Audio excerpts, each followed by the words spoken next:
Misteryoso Movie Recap. Magandang araw, ngayon ay panoorin natin ang isang American horror mystery film mula noong 2017 na pinamagatang Happy Death Day. Halika't sabay natin panoorin at sana ay magustuhan nyo. You scared me. Sa unang eksena ng pelikula, ipinakikilala ang dalagang nagngangalang Teresa Tree Gelbman, isang estudyante sa universidad, na nagising na wala sa sarili, sa dorm room ng kanyang kaklase na si Carter Davis.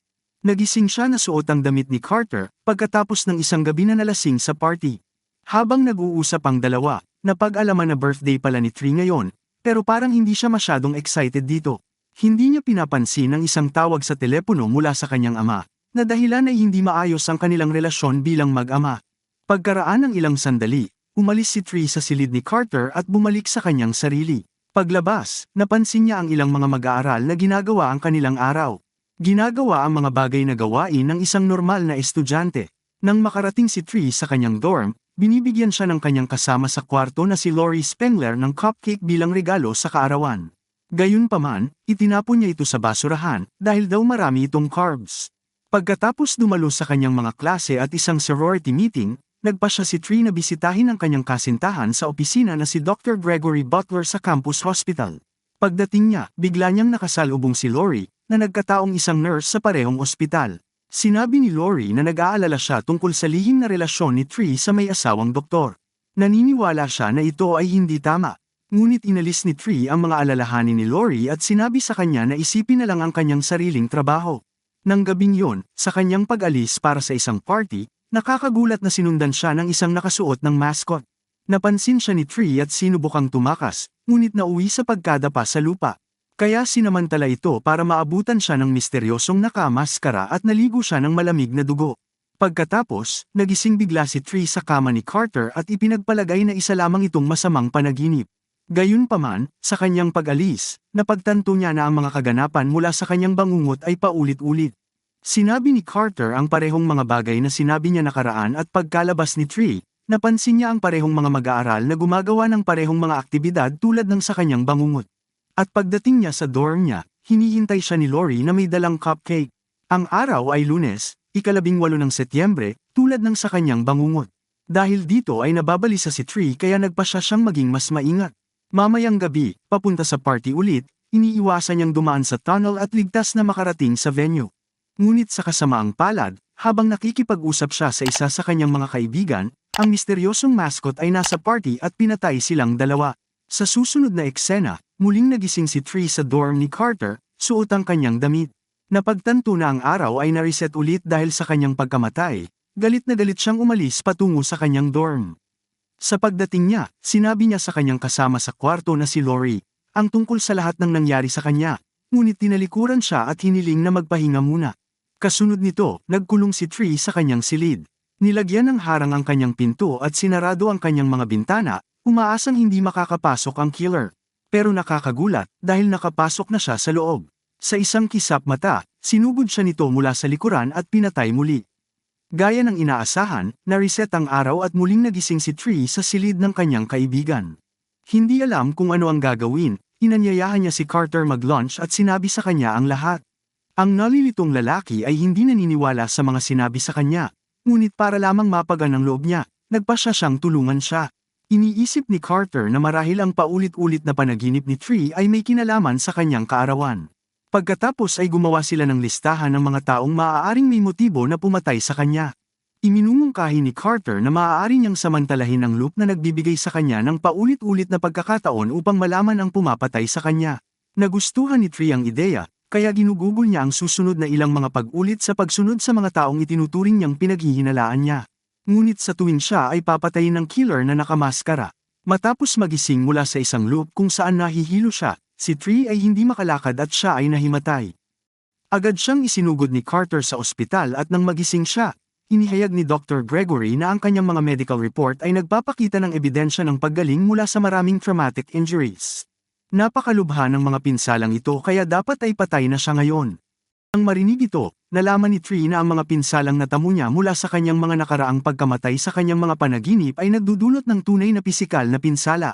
Nangangahulugan nito na kung hindi niya malulutas ang sitwasyon sa lalong madaling panahon, ang kanyang katawan ay hihina balang araw, at siya ay maaaring mamatay sa kanyang pagtulog. Sa takot sa kanyang buhay, nagpasya si Tree na tumakas mula sa ospital. Pumasok siya sa opisina ni Gregory at ninakaw ang susi ng sasakyan nito. Ngunit habang sinusubukan niyang tumakas, biglang sumulpot ang killer na nakamaskara. Dumating din si Dr. Gregory sa maling oras, at agad siyang pinatay. Samantala, nagmamadali si Tree para mailigtas ang kanyang sarili at kahit papaano ay nakatakas mula sa ospital.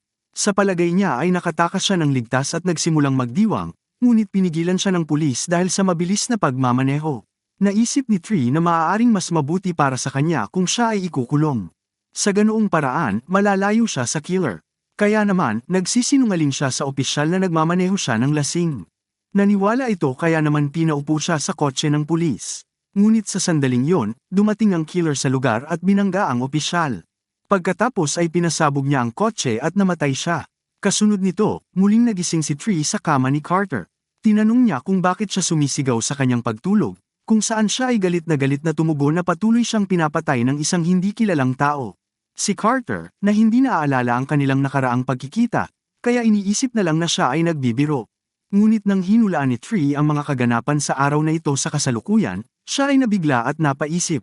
Pero hanggang ngayon, hindi niya pa din pinapansin ang mga tawag ng kanyang ama. Inihayag ni Tree na talagang malapit siya sa kanyang ina na nagbahagi sa kanya ng kaarawan kasama siya.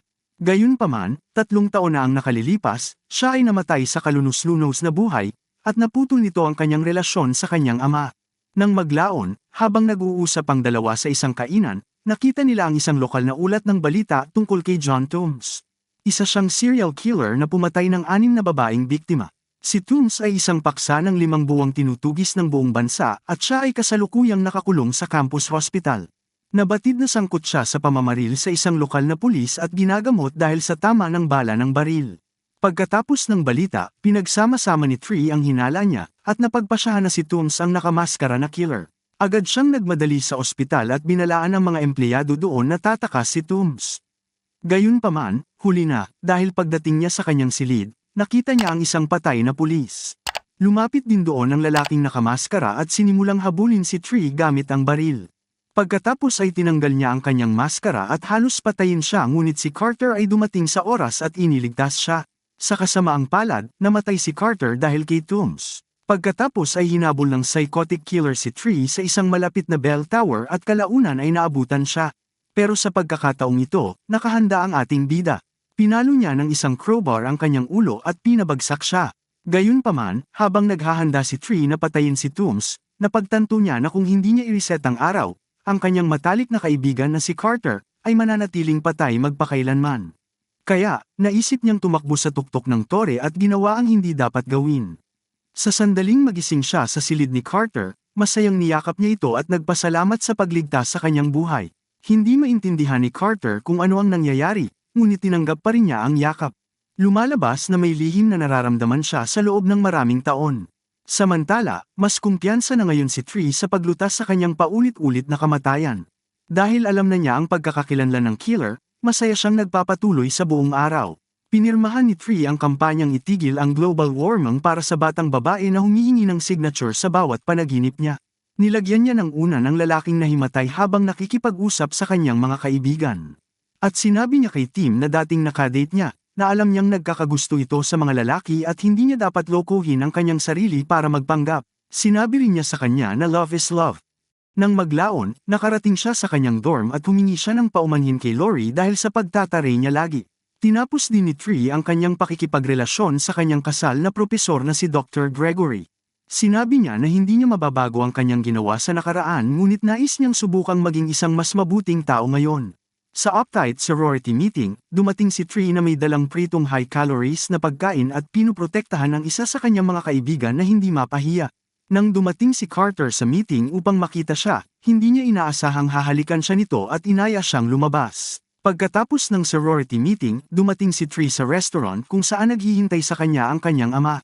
Humingi siya ng paumanhin sa kanya dahil sa pagiging suwail at sa wakas ay nag-usap ang dalawa pagkatapos ng ilang taon na pagkakahiwalay. Ipinaliwanag ni Tree na miss niya ang kanyang ina kaya nagsimula na siyang umiwas sa kanyang mga kaarawan. Para sa kanya, ang ika-18 ng Setyembre ay ang pinakamasamang araw ng taon. Idinagdag pa ni Tree na hindi ito naging mas madali at ito ay naging mas mahirap pa para sa kanya. Lahat ng pagtakbo at pagtatago ay naging miserable siya. Naging emosyonal si Tree at humingi ng paumanhin sa kanyang ama dahil sa palaging hindi pagpansin sa kanya. Ipinangako niya na magiging mas mabuting anak na siya mula ngayon. Matapos ayusin ang kanyang relasyon sa kanyang ama, naghanda si Tree na harapin ang killer. Pumunta siya sa campus hospital kung saan nakakulong si Tooms at ninakaw ang baril mula sa pulis na nagbabantay sa kanyang silid. Sinabi niya sa kanya na tatakas si Tooms at papatayin siya. Ngayon ay mag-isa na lang siya, hinarap ni Tree ang killer at sa wakas ay binaril niya nito. Pagkatapos nito, tahimik siyang lumabas ng ospital at pinuntahan ang kanyang bagong kasintahan na si Carter. Nang gabing yun, nagpa siya si Tree na ipagdiwang ang parehong tagumpay, at ang kanyang kaarawan, sa parehong oras. Dinala niya ang cupcake na ibinigay ni Lori, inihipan niya ang kandila, at kinain ito. Ang susunod na segundo, si Tree ay nakakagulat na nagising sa kama ni Carter. Ang loop ay kahit papaano ay buo pa rin, na nagpapahiwatig na si Tooms ay hindi ang nakamaskara na killer. Nag-aalala, si Tree at nagmamadaling lumabas ng silid at tumungo sa kanyang dorm. Pagkatapos ay nagsimula siyang mag-impake ng kanyang mga gamit na may layuning tumakas. Sabay lapit sa kanya ang kasama niyang si Lori dala ang cupcake. Nang makita ito, naalala ni Tree ang isang bagay na nakakagulat. Ang nakaraang loop ay ang tanging pagkakataon na nakakain siya ng cupcake. Dahil namatay siya pagkatapos nito, kaya na-realize ni Tree na binigyan siya ni Lori ng isang cupcake na may lason. Kasunod nito, nag-flashback ang lahat. Sa dati niyang mga panaginip, nang itapon ni Tree ang may lason na cupcake sa basurahan, nagpa siya si Lori na patayin siya gamit ang ibang paraan. Kaya, isinuot niya ang nakakatakot na mascot at sinimulan ang kanyang pananakot. Pinagdudahan niya agad si Tooms kaya siya nagkamali. Sa kasalukuyan, nang harapin ni Tree si Lori tungkol sa lahat ng ito, sa wakas ay nilinaw na ng killer. Inamin niya na nakikipagrelasyon din siya sa gwapong doktor. Pero sa tuwing kasama niya ito, lagi niyang kinukwento si Tree, na nagpapahiwatig na mas gusto niya ito. Ito ang nagdulot kay Lori para mabaliw ng dahil sa pagmamahal, kaya nagpa siya siyang ilagay ang mga bagay sa kanyang sariling mga kamay. Ang kanyang pinakahuling plano ay patayin si Tree, pagkatapos ay patayin ang asawa ni Dr. Gregory, upang mamuhay ito ng masaya kasama niya. Matapos ibunyag ang lahat ng ito, inatake ni Lori si Tree at sumunod ang isang matinding bakbakan. Ilang sandali silang nag-aaway, ngunit sa huli ay si Tree ang nanaig sa pamamagitan ng pagtulak ng cupcake na may lason sa bibig ni Lori at pagsipa sa kanya palabas ng pangalawang palapag na bintana. Ang epekto ay pumatay sa masamang babae sa lugar. Sa huling eksena, nagising si Tree sa kwarto ni Carter at narinig na nagri-ring ang kanyang telepono na may parehong happy birthday music. Ito ay kinagulat ni Tree at ang parehong mga kaganapan mula sa kanyang panaginip ay nagsimulang maganap.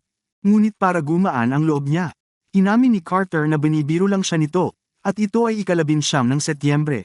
Nagtatapos ang pelikula nang maglambingan ang dalawa sa pamamagitan ng halik. Marami pong salamat, sana ay nagustuhan niyo ang video na ito. Suportahan niyo sana ang aking channel, sa pamamagitan ng pag-subscribe at like. Salamat po, hanggang sa muli.